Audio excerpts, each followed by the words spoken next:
En mayo de 1901, el fiscal general de París recibió una extraña carta en la que se le informaba de que la prominente familia Monnier, de la ciudad de Poitiers, Francia, guardaba un secreto inquietante. Según la carta, una solterona llevaba 25 años prisionera en la casa de los Monnier y vivía en su propia inmundicia. Quedando impactado por el contenido de la carta, a las 5 en punto de la tarde del jueves 23 de mayo de 1901, golpeó la puerta de la mansión de la familia Monnier, ubicada en el número 21 de la calle de la Visitación. La empleada de la familia no pudo negarse a abrir, pues Bucheton venía acompañado y con una orden del procurador de París, Monsieur Morellet, para revisar la elegante casona. La excelente reputación de la familia aristocrática no los iba a detener. La empleada, luego de consultar a la dueña de casa, les respondió que Madame Louise Monnier, de 75 años, estaba en cama, tendrían que ir a hablar con su hijo Marcel, de 53 años, doctor en leyes y exfuncionario público, quien vivía en la propiedad de enfrente. Los policías cruzaron el jardín y los rosales y llegaron hasta su puerta. El mayordomo intentó desanimarlos, pero no lo logró. Marcel tuvo que atender a los uniformados, quienes venían dispuestos a aclarar una horrible denuncia sin firma que aseguraba que en la casona familiar había una mujer mayor de edad secuestrada. Una vez que las autoridades entraron a la mansión, fueron chequeando, una a una, las habitaciones de la planta baja, encontraron todo en perfectas condiciones, decidieron seguir la búsqueda en la segunda planta, subieron la gran escalinata, y otra vez, ingresaron a cada ambiente. No hallaron nada raro hasta que se toparon con una puerta que conducía a una buhardilla. Estaba cerrada con una gruesa cadena y un candado. Exigieron que fuera abierta o si no tendrían que llamar al juez, por lo que la dueña de casa terminó accediendo.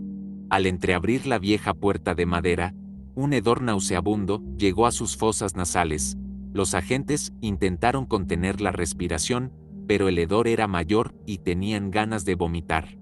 En la completa oscuridad, al fondo del desván y sobre un colchón llegaron a distinguir la sombra de un esqueleto gris que latía desnudo. Rompieron de inmediato las cadenas de las persianas y rasgaron la lona que tapaba las ventanas. El sol se estrelló sobre la inmundicia y las ratas y cucarachas corrieron a refugiarse. Los policías observaron entonces que esa figura como de alambre retorcido parecía ser una mujer. No llevaba puesta ropa. Una mata espesa de pelo oscuro caía hasta sus tobillos y tenía uñas como garras. Estaba rodeada de restos de comida, orina, gusanos, insectos y de sus propias heces. Enceguecida por la luz, la criatura esperpéntica cerró los ojos y pegó unos gritos al tiempo que intentaba esconder sus huesos roídos bajo la manta. Sin embargo, Marcel Monnier dejaría a todos aún más impactados al identificar a ese ser como su hermana. Y es que eso era todo lo que quedaba de Blanche Monnier. Alguna vez joven y bella, tenía 52 años ese día en el que fue rescatada de ese infierno, con una demora de 2 décadas y media, es decir, 25 años. ¿Pero qué le sucedió? ¿Cómo pasó de estar libre a ese cautiverio horroroso? Blanche nació en Poitiers, Francia, el 1 de marzo de 1849, dentro de una familia próspera y respetada en la ciudad. Louise Léonie de Marconneney, su madre, era una socialité de la época que frecuentaba fiestas, galas benéficas y cócteles. Su padre, Charles Émile Monnier, era decano de letras de la Universidad de Poitiers y profesor de retórica. Y el hijo del matrimonio, Marcel, mayor que Blanche por un año, era licenciado en Derecho y trabajaba como funcionario administrativo en la comuna de Puget-Teniers. El matrimonio, que pertenecía a la aristocracia local, practicaba el catolicismo y era declaradamente monárquico. La alta sociedad parisina reconoce a Madame Louise Monnier por sus obras de caridad. Incluso había recibido un premio comunitario en reconocimiento a sus generosas contribuciones. Ahora bien, Blanche creció siendo a menudo descrita como muy gentil y bondadosa. La joven socialité era considerada por muchos como una mujer físicamente hermosa, por lo que no sorprende que atrajera a muchos pretendientes a medida que se convertía en una señorita. Y considerando el prestigioso lugar que ocupaba su familia en la sociedad, a menudo estaba en el ojo público. Sin embargo, la entrada a la adolescencia le empezó a pasar factura, pues Blanche había comenzado a tener crisis místicas, problemas nerviosos y desbarajustes alimenticios. Además, el carácter autoritario de su madre no ayudaba. Sin embargo, un día de 1876, Blanche Monnier simplemente desapareció. Según se dice, Louis Monnier le dijo a la gente que su hija se había ido o que estaba de viaje. Con el tiempo, muchos de los conocidos de la familia asumieron que la joven socialité se había mudado a algún lugar en el extranjero por tiempo indefinido y dejaron de hacerle preguntas a la familia Monnier sobre ella. Pero lo que no sabían era que Blanche en realidad estaba siendo víctima de un cautiverio organizado en su propia casa. Y de no ser por esa carta anónima que llegó, su cautiverio hubiera durado muchísimo más tiempo, incluso hasta el día en que dejara de respirar. Asimismo, fue un hecho increíble encontrarla con vida, teniendo en cuenta los terribles tratos que había sufrido la mujer. Algunos agentes trasladaron a Blanche Monnier a un hospital, mientras que otros arrestaron a su madre y a su hermano por ser hasta ese momento los más obvios perpetradores de tan horribles actos. Poco después de su arresto, Madame Louise Monnier admitió ser la culpable absoluta de las condiciones en las que encontraron a su hija, y todo por los motivos más absurdos. Y es que los problemas comenzaron para Blanche cuando se enamoró de la persona equivocada a los ojos de su familia.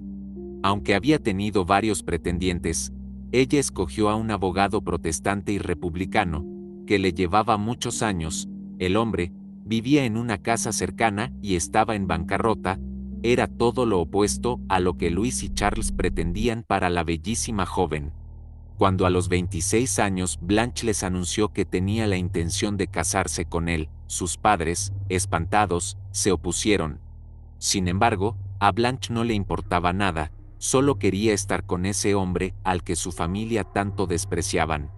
Así que sus padres habrían decidido arrancar cualquier idea de sublevación de su hija encerrándola en la pequeña buhardilla de la casa. Pero lo que podría haber comenzado como una cruel reprimenda se habría transformado, con el paso del tiempo, en un brutal cautiverio. El padre de Blanche, débil de carácter, no se animó a contradecir a su feroz esposa y la dejó actuar. Para 1876, ya Blanche Monnier había desaparecido de la faz de la tierra para la mayoría de sus conocidos y amigos, ni siquiera su novio sabía nada de ella. La salud mental de Blanche, atrapada en su propia casa, se fue deteriorando más y más, veía fantasmas, se quitaba la ropa, se negaba a comer, a la sombra de la existencia, y bajo el mandato de su inconmovible madre, Blanche se fue consumiendo a solas, hora tras hora, minuto tras minuto. El servicio doméstico de la casa siguió trabajando como siempre. Cuánto sabían y cuán cómplices eran de lo que sucedía, quién sabe. El padre de Blanche murió en 1882 sin abrir la boca sobre lo que había ocurrido con su hija. Ya nadie preguntaba por la joven a quien creían en el extranjero, y aquel novio no aceptado falleció en 1885 sin sospechar qué podía haber pasado con Blanche. Y su hermano Marcel, a pesar de ser consciente de la situación de su hermana, no hizo nada. Por esta razón también fue hallado culpable, por encubrimiento y por ser cómplice del cautiverio tan atroz. Definitivamente hay madres y madres. La de Blanche Monnier no sería la que elegiríamos tener, pero ya se sabe que en cuestión de madres nadie tiene la oportunidad de elegir. Comenta qué otras historias quieres que sean contadas. Dale like, suscríbete y activa la campanita de notificaciones para que te enteres cuando se suba un nuevo video.